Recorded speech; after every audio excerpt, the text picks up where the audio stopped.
Good evening and welcome to 5 News. With me, Sian Williams. And me, Simon Weiger. Our headlines tonight: Russia steps up its attacks on Ukrainian cities. Rocket fire, and here the Prime Minister's accused President Putin of committing war crimes. Hello and welcome. Russia has kept up its attack of key Ukrainian cities, with fighting raging in the north, south and east of the country, and Russian forces advancing on the capital city, Kyiv. There were devastating scenes in Zhytomyr overnight, where the mayor says several bombs were dropped. At the same time, paratroops landed in the country's second largest city, Kharkiv, and Russia says they've captured the city of Kherson. The cost: Ukrainian authorities claim around 2,000 civilians have now been killed. With the latest, here's Peter Lane.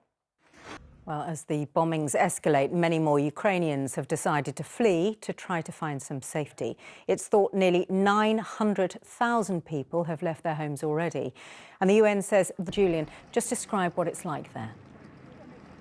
More to come on the crisis in Ukraine. We're going to hear from we'll see after the break. Well, despite many Ukrainians leaving their homes, some are choosing to stay. Natalia Zubar is one of them. I spoke to her shortly after a nearby bombing caused some of her windows to shatter, and I asked her to describe what she's been experiencing. Some bombs now. Can you hear some shelling now? Right now. Own there, Natalia, or do you have family with you? No, I'm leaving this. For them. Provisions. Do you have enough food, enough water? I can assure you that this is. Did you have an opportunity to leave Kharkiv, or did you?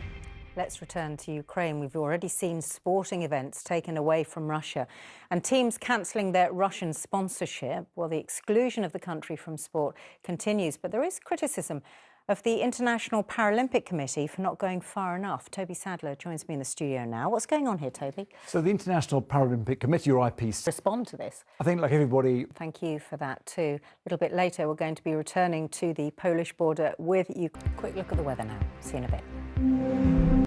Let's go back now to Julian Drucker, who's in Krushenko. That's on the border between Poland and Ukraine. And tens of thousands are entering Poland every day now, Julian. You've been speaking to some of them. What have they been telling you?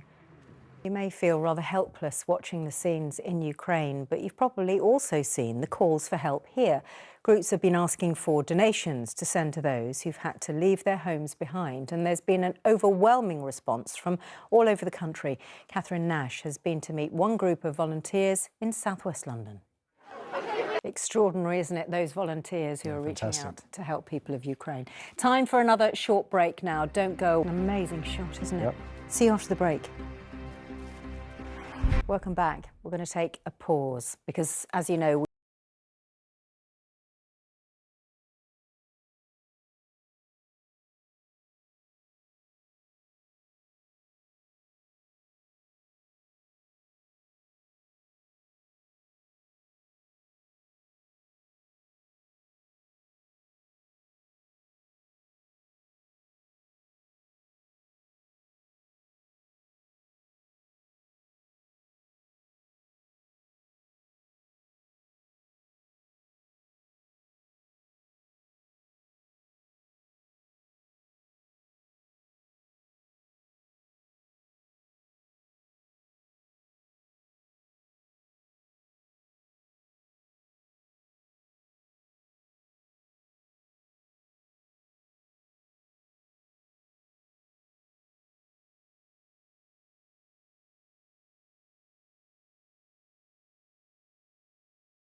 Absolutely.